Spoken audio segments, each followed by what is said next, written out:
Welcome all. इस video में Nifty और बैंक निफ्टी दोनों का एनालिसिस देख लेते हैं। कल कैसे हम ट्रेड प्लान कर सकते हैं, कौन सी इंपॉर्टेंट लेवल्स होगी, और कल बैंक निफ्टी की वीकली एक्सपायरी भी है, तो एनालिसिस को थोड़ा डिटेल में समझने की कोशिश करेंगे। ठीक है, लेकिन उससे पहले देख लेते हैं आज के लिए हमने क्या एनालिसिस किया था, क्योंकि कहीं ना कहीं सेलिंग प्रेशर दिखाई दे रहा है यहाँ पे निफ्टी में, बैंक निफ्टी में, दोनों में भी। हमने कल डिस्कस भी किया था कि कहीं ना कहीं मार्केट बार बार क्या कर रहा था, गैपों के बाद देखिए ये सेल साइड ज़्यादा आने की कोशिश कर रहा था। तो हमने कुछ लेवल्स भी निकाले थे। हमने क्या डिस्कस किया था कि ये यहाँ पे ये जो सपोर्ट्स लेवल है, इन सपोर्ट्स के नीचे एक बार अगर मार्केट सस्टेन करने लग जाए तो ब्रेकडाउन पे हम पुट लेंगे, मार्केट अच्छा खासा डाउन साइड जाएगा। लेकिन उससे पहले ये भी डिस्कस किया था कि यहाँ पे सपोर्ट लेवल भी है 24,800 की। तो डिस्कशन ये था कि अगर गैप अप होता है 24,800 के ऊपर और यहाँ सस्टेन करके कोई ब्रेकआउट देता है तो हम कॉल भी ट्राई करेंगे। यहाँ पे देखिए सस्टेन किया, यहाँ ब्रेकआउट बना, स्टॉप लॉस यहाँ पे था, तो मार्केट में कॉल साइड का ट्रेड बना। कितना यहाँ पे लगभग 1:1 के आसपास का टारगेट यहाँ पे दिखाया होगा, 1:1 से ज़्यादा या फिर 1:1 के आसपास। बट मार्केट कंटिन्यू नहीं कर पाया, वापस ये जो रेजिस्टेंस है ना, यही से मार्केट यहाँ पे गिर गया। और हमने यहाँ पे एक रेजिस्टेंस भी निकाला था, वहाँ तक आता तो हम टारगेट भी बुक कर सकते थे, क्योंकि हमने डिस्कस किया था कि 24,900 से 920 या समथिंग ये जोन निकाला था हमने। लेकिन मार्केट 20 पॉइंट पहले ही यहाँ पे एक शूटिंग स्टार कैंडल बनाए और रिवर्स आया। ठीक है, इसका मतलब क्या हुआ, ये ब्रेकआउट फेलियर आया। तो हो सकता है कुछ लोग 1:1 दिखने के बाद वगैरह कॉस्ट पे अगर किसी ने रखा होगा एसएल तो ठीक है, अदरवाइज एक एसएल चला गया होगा। लेकिन उसके बाद मार्केट देखिए हमारी ये लेवल 24,725 इसके नीचे सस्टेन किया। हमने डिस्कस किया गया था कि अगर एक बार इसके नीचे आ जाए और इसके नीचे ऐसा कंसोलिडेट करके कोई भी ब्रेकडाउन मिले, हम यहाँ पे पुट लेंगे। अब देखिए जितना यहाँ पे इतना स्टॉप लॉस गया, मतलब यहाँ एंट्री ली और ये स्टॉप लॉस था, लेकिन इससे कितने गुना बड़ा यहाँ पे टारगेट मिला। देखिए यहाँ पे आपने ब्रेकडाउन पे यहाँ या यहाँ पे ट्रेड अगर लिया, यहाँ पे स्टॉप लॉस लगाया, तो आप देखिए अगर ये वन साइडेड मूव देखा जाए तो जितना स्टॉप लॉस गया ना, उससे 5 से 6 गुना उससे भी ज़्यादा यहाँ पे प्रॉफिट मिला है। तो ऐसा प्रोबेबिलिटी पे हमेशा चलना पड़ता है कि हम ट्रेड ले रहे, तो स्टॉप लॉस जितना है ठीक है छोटा होना चाहिए, हमेशा स्मॉल स्टॉप लॉस। लेकिन जब टारगेट लेते मैं हमेशा आपको बोलता हूँ 1:3 के ऊपर आपका टारगेट होना चाहिए। मतलब आपने जितना आप लोग स्टॉप लॉस बुक करते हो, अगर आप 10 पॉइंट का या फिर मान लो तो 1,000 रुपये का अगर स्टॉप लॉस लेते हो, तो आपने कभी भी प्रॉफिट 3,000 रुपये से ज़्यादा ही बुक करना है, तभी आप टिक पाओगे। लेकिन मतलब आपकी एक्यूरेसी कम भी आएगी, फिर भी आप प्रॉफिटेबल रहोगे, क्योंकि आप क्या करते हो, स्टॉप लॉस छोटे देते हो। लेकिन टारगेट जब आता है तो 2-3 ट्रेड का लॉस एक ही इसमें निकल के आप प्रॉफिट में भी आ जाते हो, राइट। तो इस तरीके से यहाँ पे आज के दिन आपने अगर ये पुट साइड का ट्रेड लिया होगा या फिर यहाँ पे ये ट्रेड लेके एसएल गया होगा, तो मुझे ज़रूर अपडेट करिए, कमेंट में ज़रूर बताइए। ठीक है, चलिए देखते हैं अब कल कैसे ट्रेड करना है। और देखिए वीडियो को लाइक नहीं किया होगा तो ज़रूर लाइक कर दीजिए पहले। अब अगर कल की बात देखा जाए ना, तो सबसे पहले मैं आपको डेली चार्ट एक बार दिखा देता हूँ।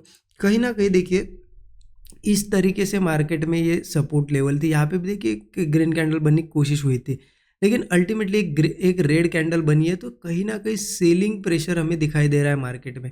अब कल यहाँ पे भी सपोर्ट है और एक बैंक निफ्टी में भी, अगर वो सपोर्ट्स ब्रेक होते तो मार्केट फ्री फॉल करने लग जाएगा। ठीक है, क्योंकि प्राइस एक्शन के हिसाब से वो सपोर्ट अगर ब्रेक होता है तो मार्केट अच्छा खासा सेलिंग दिखाएगा, क्योंकि वो बैंक निफ्टी में मैं समझाता हूँ आपको कि कितना इंपॉर्टेंट सपोर्ट है वहाँ पे। ठीक है, तो यहाँ पे कल के लिए होप है हमारे यहाँ पे मार्केट में कि वहाँ से बाउंस बैक करे, अदरवाइज वहाँ से गिरता है तो फिर अच्छा खासा नीचे जाएगा। तो कौन सी लेवल होगी, हमें तो इंट्राडे करना है ना, तो हम 15 मिनट चार्ट पे चलते और देख लेते। देखिए निफ्टी में 24,380 का एक सपोर्ट है। कहाँ पे, 24,380, ये एक अच्छा और स्ट्रांग सपोर्ट लेवल है। तो अब मार्केट इसको टेस्ट तो करेगा ही करेगा, लेकिन यहाँ पे टेस्ट करके हो सकता है यहाँ से बहुत बड़ा बाउंस बैक भी दे। तो क्लियर समझिए कि जो कुछ होगा इस लेवल पे ही होगा।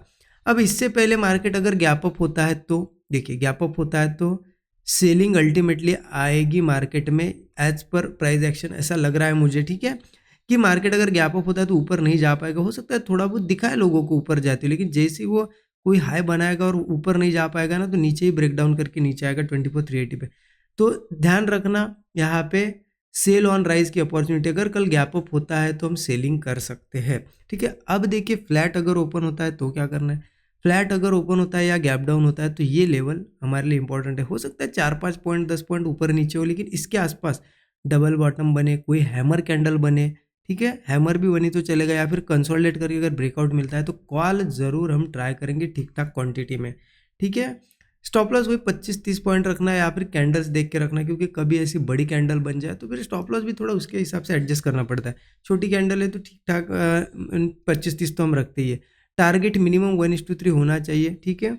यहाँ से फिर मार्केट हो सकता है बहुत बड़ा मूव भी दे, आपको समझ में आएगा। छोटी छोटी कैंडल्स बन रही है तो समझ लेना 1:3 बुक करना है। बड़ी बड़ी ऐसी कैंडल्स बन रही है, ग्रीन कैंडल ऐसी बनेगी तो यहाँ पे बड़े टारगेट्स के लिए भी वेट कर सकते हो। अगर एक बार इसके नीचे मार्केट चला जाए, ठीक है, क्योंकि हो सकता है, क्या होता है ना, देखिए थोड़ा सा मार्केट इसके नीचे जाता है और यहाँ पे 5-10 मिनट में ऊपर आता है। आप 5 मिनट चार्ट पे क्या दिखता है कि नीचे गया, लेकिन बड़े टाइम फ्रेम पे देखोगे ना तो ऐसी कैंडल बनती है वहाँ पे। तो इसीलिए नीचे के साइड, पुट साइड के ट्रेड लेने भी है तो 24,380 के नीचे जाने देंगे हम मार्केट को। गैप डाउन भी होता है तो चलेगा, उसके नीचे अच्छा खासा कंसोलिडेट होने दो, ठीक है। उसके बाद ब्रेकडाउन जब आता है ना तब पुट लेंगे हम, तब पुट साइड का ट्रेड लेंगे। फिर मार्केट हो सकता है 23,800 तक भी आए, लेकिन एक दिन में क्या ये 500-600 पॉइंट मूव करेगा हमें नहीं पता ना, कर भी सकता है या फिर नहीं भी कर सकता। इसीलिए क्या करेंगे हम यहाँ पे, तो डाउन साइड के ये लेवल्स हो गए, तो यहाँ तक हम यहाँ पे निफ्टी में क्लियर है, बिल्कुल एक लेवल है, ज़्यादा कन्फ्यूजन नहीं है।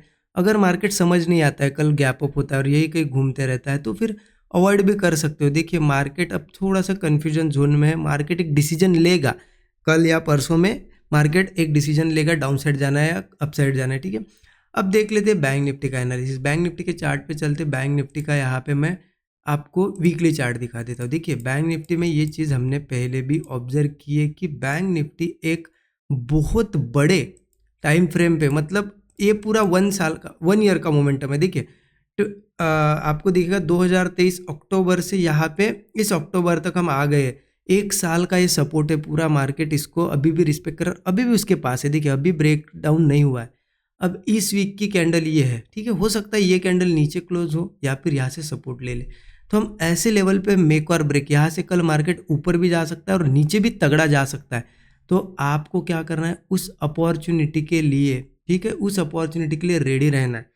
तो कौन सी लेवल होगी वो देख लेते, क्योंकि सपोर्ट है यहाँ पे, तो ये मिटा देता और मैं सीधा आपको ले चलता हूँ 15 मिनट चार्ट पे। देखिए बैंक निफ्टी का अगर देखा जाए ना तो यहाँ पे 51,100 पे सपोर्ट है, जो अभी हमने देखा वही सपोर्ट हमें मिल रहा है 51,100 पे। अगर आप इन डिटेल बिल्कुल उसको अगर मार्क करते हो बिल्कुल छोटे टाइम फ्रेम पे तो आपको समझ में आएगा कि वो 51,100 के पास वो सपोर्ट निकल के आ रहा है। तो क्लियर है कि हमें पता है यहाँ सपोर्ट है। अब गैप अप होता है तो क्या है, ये मार्केट ऊपर तो जा नहीं पाएगा, कोशिश करेगा, सिर्फ ब्रेकआउट भी दिखा सकता है लेकिन फेल करके नीचे आ सकता है। इसीलिए गैप अप होता है, कोई भी हाई बने उसके बाद वो होल्ड करके नीचे आता है तो हम पुट साइड का ट्रेड प्लान करें। कोई ब्रेकआउट फेल होता है तभी भी पुट ले सकते हैं, पहले सपोर्ट तक आएगा। अगर इनकेस डायरेक्टली मार्केट सपोर्ट पे आता है तो सिंपल है, जैसे ही सपोर्ट पे आएगा यहाँ पे शूटिंग स्टार ने हैमर कैंडल बने या फिर यहाँ पे कंसोलिडेट करके ब्रेकआउट दे या फिर डबल बॉटम बने, कोई भी बुलिश यहाँ पे सेटअप बनता है, कॉल हम प्लान करेंगे। 40 से 50 पॉइंट तो एक मिनिमम हमारा स्टॉप लॉस होना चाहिए, एक 1:3 का टारगेट होना चाहिए। अगर अच्छा खासा मूव आता है तो आप वेट कर सकते हैं, क्योंकि ये ऐसी लेवल है, ऐसे मूव अपसाइड का भी बड़ा आ सकता है।